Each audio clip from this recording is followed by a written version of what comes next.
보겠습니다. 로마서 1장 15절에서 17절 말씀.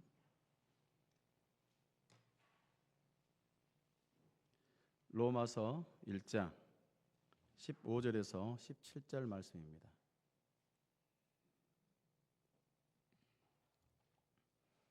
자, 우리 함께 합독하겠습니다. 그러므로 나는 할 수 있는 대로 로마에 있는 너희에게도 복음을 전하기를 원하노라. 내가 복음을 부끄러워하지 아니하노니 이 복음은 모든 믿는 자에게 구원을 주시는 하나님의 능력이 됨이라. 먼저는 유대인에게요 그리고 헬라인에게로다. 복음에는 하나님의 의가 나타나서 믿음으로 믿음에 이르게 하나니 기록된 바 오직 의인은 믿음으로 말미암아 살리라 함과 같으니라. 아멘. 빌리그레암 목사님께서 은퇴할 때쯤에 어느 신문 기자가 목사님에게 질문을 했습니다. 목사님, 지금까지 수많은 나라에서 복음을 전하시고 은퇴하시는데 은퇴하시면서 가장 아쉬운 점이 있다면 그것이 무엇입니까? 라는 질문이었어요. 그때 빌리그레암 목사님께서 이렇게 답변을 했다고 합니다. 저는 지금까지 복음이 교회 밖에만 필요하다고 생각했습니다. 그래서 전 세계를 다니면서 복음을 전했습니다. 그런데 지금 생각하니까 복음이 교회 안에도 절실히 필요하다는 것을 느꼈습니다. 저의 아쉬움은 교회 안에 복음을 제대로 전하지 못했던 거였습니다. 라고 답변을 했다고 합니다. 교회 안에도 복음이 필요하다는 이 빌리그레암 목사님의 이 말씀이 저에게 참 의미심장하게 들렸습니다. 우리가 알다시피 복음은 본래 안 믿는 사람에게 전한다 그렇게 생각하죠. 그래서 복음 전한다 라고 합니다. 그렇게 하다 보면 불신자가 생각이 나요. 대부분 사람들은 이미 예수를 믿고 있는 사람에겐 복음이 더 이상 불필요하다. 제 말이 맞습니까? 그렇게들 생각을 하죠. 이미 예수 믿었는데 또 필요할까? 그런데 사도 바울은 다른 생각을 하고 있었던 것 같습니다. 15절 말씀에 그러므로 나는 할 수 있는 대로 로마에 있는 너희에게도 복음을 전하기를 원하노라 라고 말씀을 하고 있어요. 여기서 보면 사도 바울은 로마에 있는 너희에게도 복음 전하기를 원한다라고 말하고 있는 거예요. 로마에 있는 너희. 여기서 로마에 있는 너희는 이미 예수 믿고 있는 신앙생활을 하고 있는 로마 교인들, 성도들 두고 얘기를 합니다. 지금의 우리 여기 앉아있는 성도님들 두고 얘기를 하는 거예요. 더군다나 바울은 할 수 있는 대로 라고 하면서 무슨 수를 써서라도 복음을 전하겠다라는 것입니다. 로마에 있는 성도에게 복음을 전하고 싶다. 무슨 수를 써서라도 내가 전하고 싶다라고 얘기를 하고 있는 것입니다. 참 이상하죠? 왜 바울은 로마에 있는 성도들에게 복음을 전하려고 이처럼 애를 썼을까요? 바울이 이렇게 말한 것은 로마 교회 성도들에 대한 깊은 관심, 그리고 목회적인 관심도 있었지만 세상적으로도 연대, 관계를 더 이어가려고 하는 것이었습니다. 그래서 바울은 지금 의도적으로 로마 교회 성도들과 복음에 대해서 이야기를 시작하고 있는 것입니다. 많은 학자들마다 의견이 다양하기 때문에 로마 교회가 언제 세워져 있는지는 알 수가 없습니다. 다만 바울이 로마서를 기록할 당시 적어도 한 20년 전에는 이 로마 교회가 세워지지 않았겠나라는 추측을 할 뿐입니다. 우리가 알다시피 예수님 믿고 신앙생활, 믿음의 삶을 시작한 지 20년이 지났다. 20년이 지났어요. 그러면 처음 믿음, 그 믿음의 순수성 어떻습니까? 그 믿음의 열정 동일한가요? 아마 아닌 게 아니라 로마 교회 성도들 중에도 복음을 들은 지 20년이 지나 처음 믿음의 순수성을 잊어버리고 그런 성도들이 꽤 많이 있었던 것 같다라는 겁니다. 시간이 지나니까 우리는 우리 자신도 모르게 십자가 복음의 능력, 하나님의 사랑에 대한 그 진리가 희미해지고 있다라는 것입니다. 그래서 사도 바울은 로마 교회 성도들에게 다시 복음을 전하고 싶다라고 말을 하고 있는 것입니다. 하나님의 사랑으로 굳어져 버리고 교만한 마음이 녹아져야 할 사람이 로마 교회 안에 있다라는 것입니다. 십자가에 달린 예수 앞에 다시 서야 할 사람들이 바로 로마 교회 안에 있다라고 얘기를 하고 있는 것입니다. 우리가 솔직한 우리를 바라보면서 인정할 필요가 있어요. 솔직히 우리를 보면서 우리는 어떤 모습인가를 볼 필요가 있다는 것입니다. 교회에 다녀도 복음에 대해서 꽤 모르는 분들이 많다라는 거예요. 10년 다녀, 20년 다녀, 30년 다녀. 그런데 복음에 대해서 모르는 분들이 꽤 있다라는 것입니다. 예수 그리스도의 십자가의 복음에 대해서 무지하고 구원의 풍성한 축복에 대해서 무지한 사람들이 교회 안에도 많다라는 것입니다. 한번 교회 안을 둘러보십시오. 예수님이 성령으로 잉태되었다, 동정녀 마리아에게서 태어났다라고 하면 어느 순간인가 얼굴이 굳어져 버립니다. 또 이런 반응을 해요. 무슨 말을 그렇게 해? 어떻게 그런 얘기를 할 수 있어? 라는 반응이 올 수도 있어요. 또 예수님이 십자가에 못 박혀서 죽은 지 사흘 만에 부활하셨다라고 얘기를 하면 복음을 모르는 사람들이 시큰둥하게 받아들입니다. 그리고 아예 눈을 감아버립니다. 바로 그런 사람들이야말로 다시 복음을 들어야 되겠죠. 복음이 구원을 받을 때만 필요한 것, 그 정도로만 생각하고 이미 구원받은 사람에겐 복음보다 더 고차원적인 그 어떤 윤리적인 아니면 신학적인 지식을 가르치는 것이 필요하다라고 생각을 한다는 것입니다. 그러나 이런 주장들은 단지 복음의 능력을 체험하지 못한 인본주의자들의 주장일 뿐이라는 거예요. 복음은 구원받을 때도 필요하지만 이미 구원받은 성도들에게도 동일하게 똑같이 필요하다라는 것입니다. 왜 우리가 복음을 다시 들어야 합니까? 복음을 듣고 또 듣게 될 때 그 구원의 감격이 다시금 회복할 수 있기 때문에 그렇습니다. 그 감격과 기쁨이 계속 지속될 수 있기 때문에 그래요. 그래서 우리는 복음을 계속 들어야 됩니다. 구원의 감격이란 우리에게 구원을 주신 하나님께 대한 감사고 구원받은 자로서의 표현할 수 있는 기쁨인 거예요.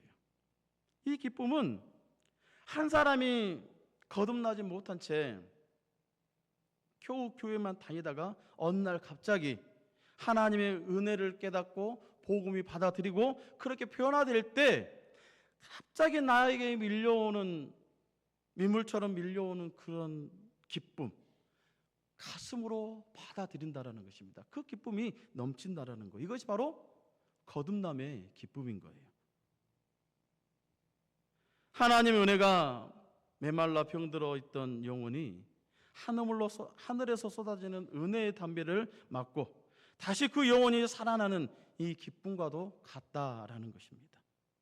물론 어떤 분들은 처음 예수 믿으면 처음 그 사랑을 계속 유지하고 끝까지 유지하면서 죽을 때까지 잃어버리지 않는 그런 성도들도 많이 있습니다. 그런 분들은 너무나 기가 막힌 복을 받은 사람들이에요. 첫사랑을 그대로 계속 이어가면서 신앙생활을 한다는 것, 너무나 큰 복을 받은 사람들이라는 것입니다. 그러나 우리 중 대부분은 구원의 감격을 오래 유지하지 못합니다.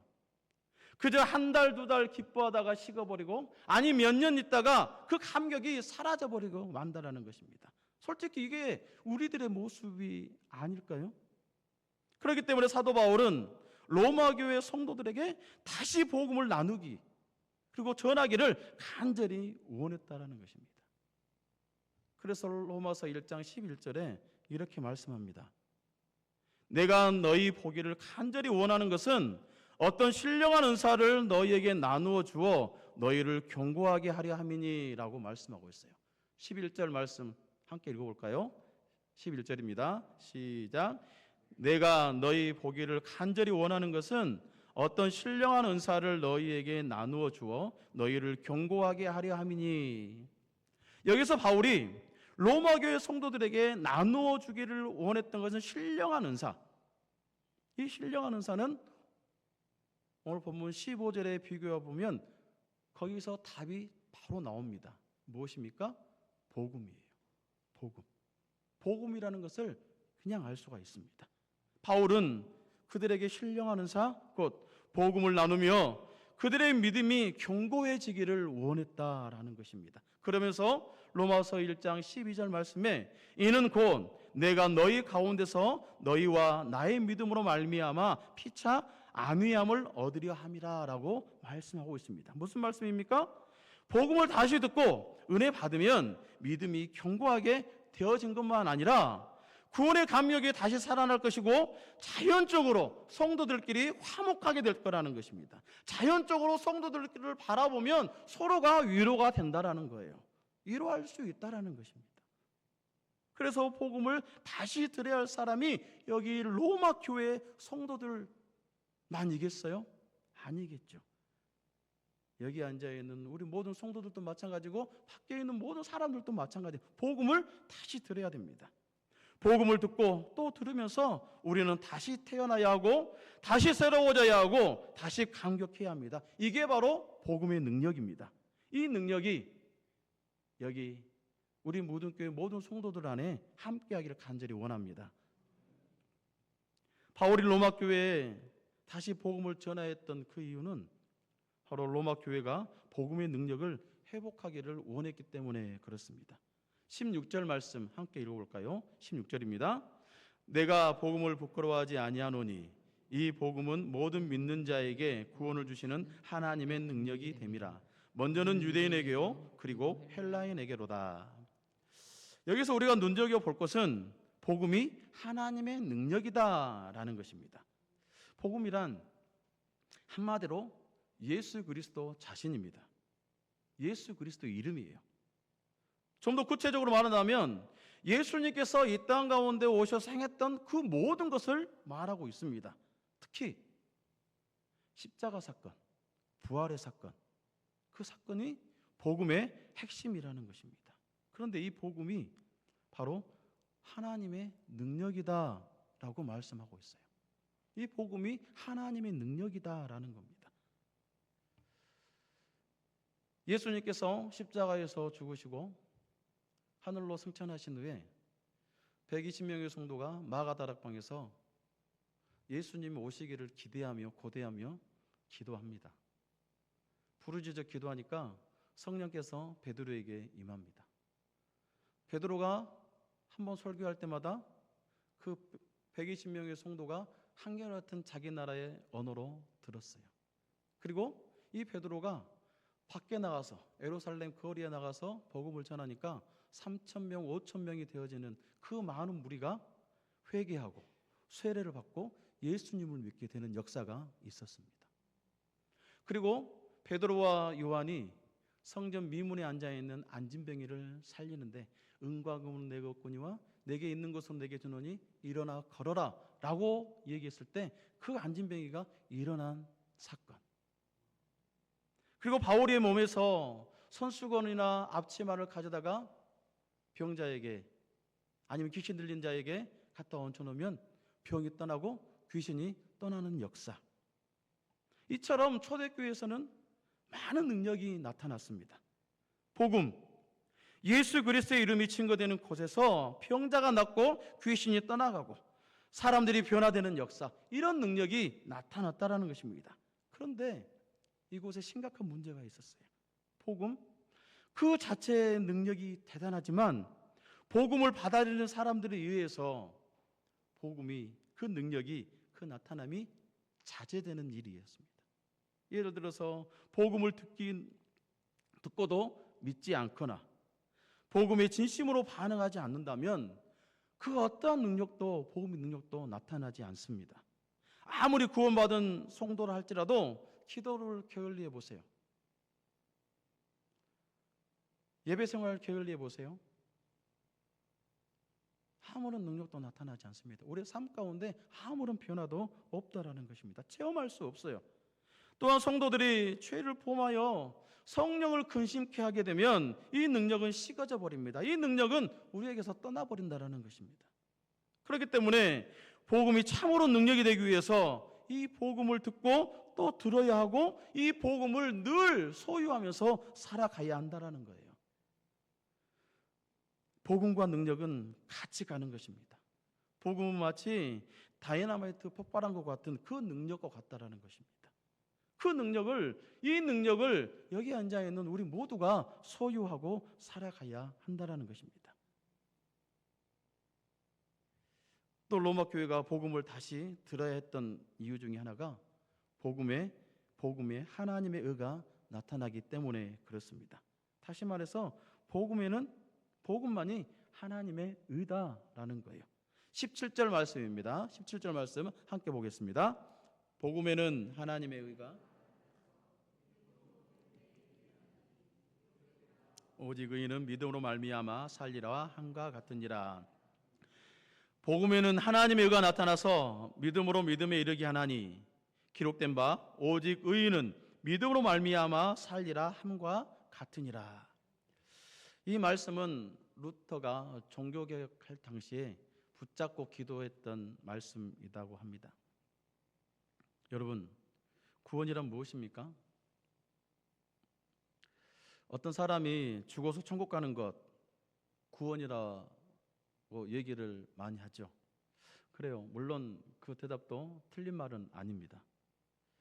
근데 오늘 본문에서 하나님 앞에서 의롭다움을 받는 것이라고 얘기를 하고 있습니다. 여기서 나오는 하나님의 의라는 것은 구원과 연관이 있습니다. 복음 안에 구원이 있고 복음 안에 하나님의 의가 있습니다. 그렇기 때문에 우리는 여기서 복음의 목적이 무엇인지 명확하게 알 수가 있어요. 복음의 목적은 하나님의 의라는 것입니다. 복음은 범죄한 인간들을 죄와 심판에서 구원하는 것에 목적을 하고 있습니다. 죄에 빠진 인간들을 구원하는 하나님의 방법이 구원이다라는 거예요.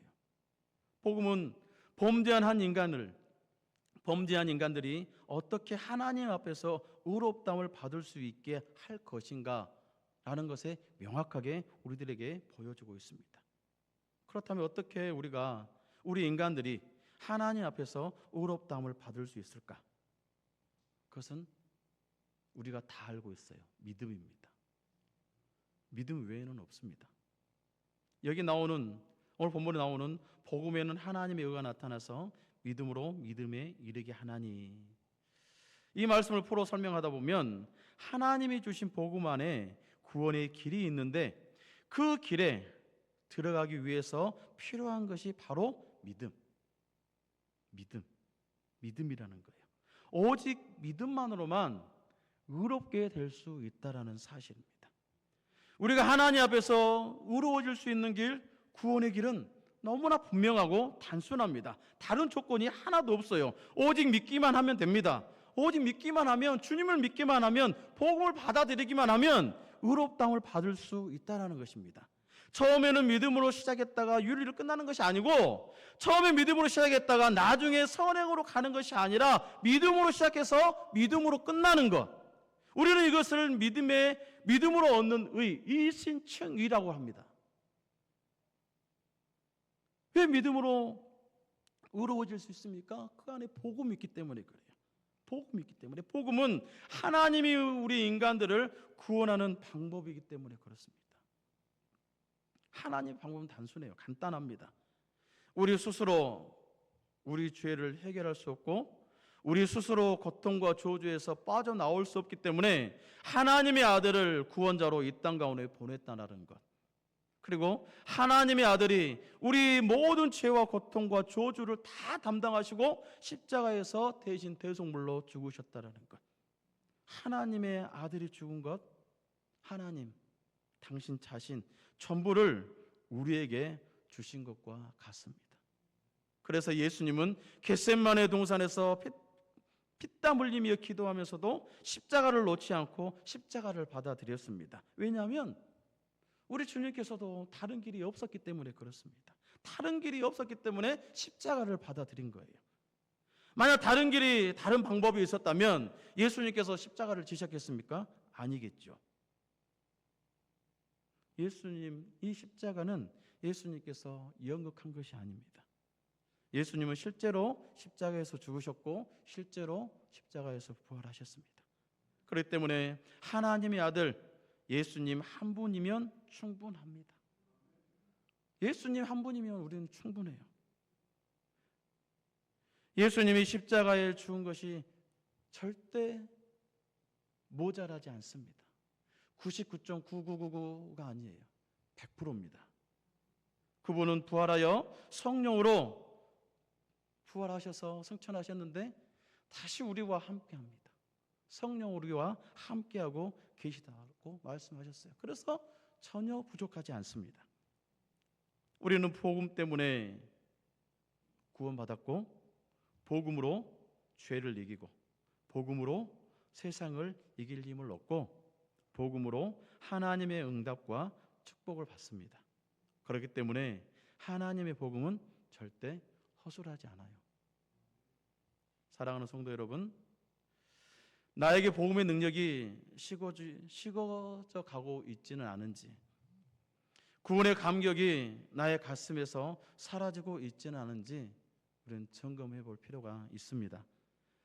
우리는 복음에 대해 다 아는 것 같고 귀가 아프도록 들은 것 같기는 하지만 실은 예수님의 이름, 십자가의 복음, 나에게 아무런 능력이 되지 못하는 삶을 살고 있지는 않습니까? 어쩌면 교회에 나오지만 평생 단 한 번 십자가 복음 앞에 서지 못한 채 메마른 가슴으로 살아가고 있지는 않습니까? 그렇다면 우리는 다시 복음 앞에 서야 합니다. 다시 복음을 들어야 합니다. 그래야 우리는 회복할 수 있고 주님의 그 영광 앞에 그 능력을 체험할 수 있습니다. 다시 십자가 복음 앞에 서서 그 능력을 회복하며 살아가는 여기 앉아있는 우리 모두 무등의 성도들 되기를 간절히 원합니다. 기도합니다.